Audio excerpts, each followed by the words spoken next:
Okay, when you first met Pim over 5 years ago now, really had no idea. She's obviously, the reports that I'd had from the previous year were that she was an exceptionally good student, really good at her work and everything, but didn't really know that she was going to do all these other things outside of school as well. It all comes as a bit of a surprise when she suddenly comes up one day and says, I've got to go to a book publishing, I won't be in school this afternoon.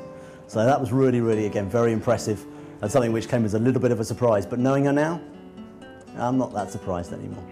She's great in TOK. She's always got her hand up, she's always volunteering ideas, and she's really keen to be a part of every lesson. She's very enthusiastic, she's got her own ideas and she thinks for herself.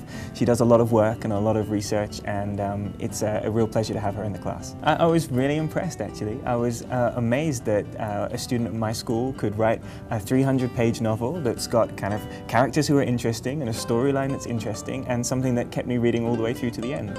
I was amazed that she managed to write it when she was only 14 years old, and I think if I tried to do the same thing now, I don't think I could do it. So I was really, really impressed.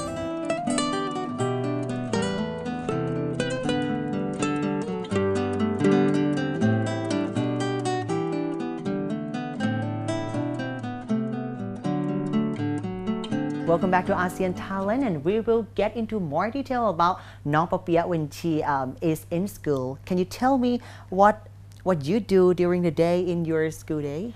Mostly it's just like any other regular school, I guess. I mean, I go to school, I have classes, I have a short break, and then I have more classes, have lunch, more classes, and then that's like the end. And then after school, sometimes we do like extracurricular activities, like I'm in the school orchestra, I play the violin, or sometimes we have like sport activity.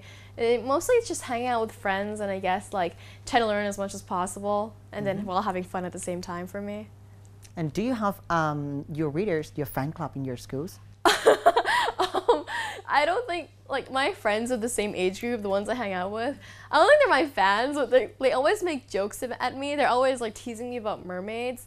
Or when someone in class mentions like mermaids or mythical creatures, they'll turn to me and they'll like point and giggle at me just for jokes, you know, and I'll be like, you guys, and then it's just really fun. But then I have actually had incidents where kids from the younger years have approached me and been like, you're the author of this book, right? And then they hold it up and they're really shy and they're like, can you sign it?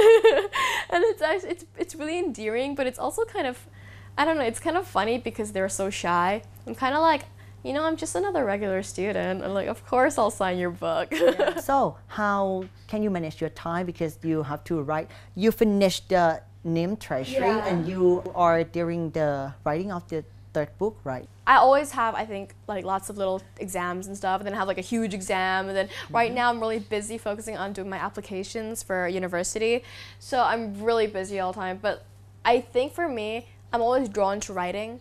Like, I have to stop myself from writing to do schoolwork, if that makes sense. As a writer, I think your natural instinct sometimes is just to write.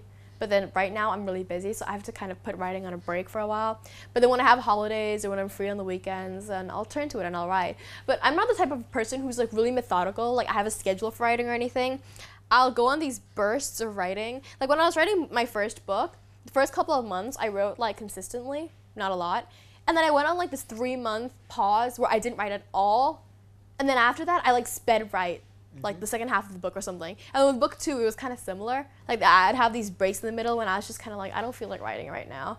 It goes on and off, you know. But I mean, sometimes you really have to trigger your imagination, or sometimes you have to pause it to do other work that you have to do. Right. And have you started the third book yet? Yes, I started it, but it's not finished yet. Can you hint a little bit? What is it about? Well, I have the complete outline because I finished the outline of the whole trilogy before I started writing book 1. And I have to say book 3 is very much to do with the characters themselves. And it's got a lot of elven myths and mermaid lore tied into the storyline. Like you actually find out that they're really interwoven and everything. And then I'll just say that all the questions and, you know, little clues that I've given throughout book 1 and book 2 that the readers may read and be like, hey, that was never answered. Everything will be revealed in book 3. So I hope it'll be a really satisfying read, and it'll be maybe as action-packed as book 2, but also really, you know, emotional in a way, because it's to do with the characters and what they learn and how they've grown. And you are about to finish your high school pretty soon. Yeah. And You plan to study, to pursue your bachelor degree abroad. Yeah. What is your plan? I know I'm definitely going to the US because it draws to me. I really like their liberal system of education and everything, and I'm looking at applying to the like some of the Ivy Leagues and then another few of the schools. And people always like, are you gonna pursue writing? Are you gonna go study writing? And I'm like, I want to study other things too. Of course, writing is always gonna be with me, and I do want to learn it. It's just that I love how in the US you can choose different things you want to do, different courses, and kind of experiment around a bit. And that's what I love because there's so many things I want to do. I mean, I wanted to study psychology. I want to study urban studies or like, you know, urban development or something. I want to do sociology, law. I want to do some kind of form of business or criminal psychology. I want to do so many things. And there's also writing. And I think that for me, I know that before I leave, I will definitely have to finish book 3. Because I kind of want to leave knowing that I have a trilogy, you know? And I think if I go there and I don't finish it in time, my fans will be pretty angry at me. So I'll definitely finish it before I leave. But then I know that when I'm there, I'm going to look and try and get this trilogy like sold to a big publishing house in America. And I'm also looking at, I think I'm going to write my next trilogy while I'm in the States. Next trilogy? Yeah, I have an idea for like a next trilogy already, and it's a bit more adult than this one. Like I don't know, the themes are more adult-ish, I guess. But yeah, I want to grow as a person, you know, learn new things, and then bring that into my writing. Is it gonna be the fantasy book? It still has elements of fantasy in it, but I think it's much more grown up. I mean, the characters are definitely not 13, 14. They're much older, and the themes are also older. It's much darker in a way. Like there's more death. There are much more serious issues that they have to deal with. But there's still going to be elements of adventure, of, you know, crime, of solving puzzles and mysteries, and of really intricate characters and their histories.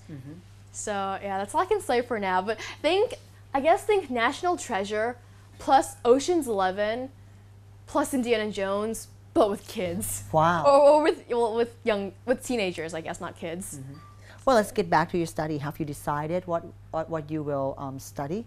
I haven't decided on a definite like major. Like, I'm gonna major in this and minor in this, but I'm thinking probably either psychology, like business or law, or something along those lines. Yeah.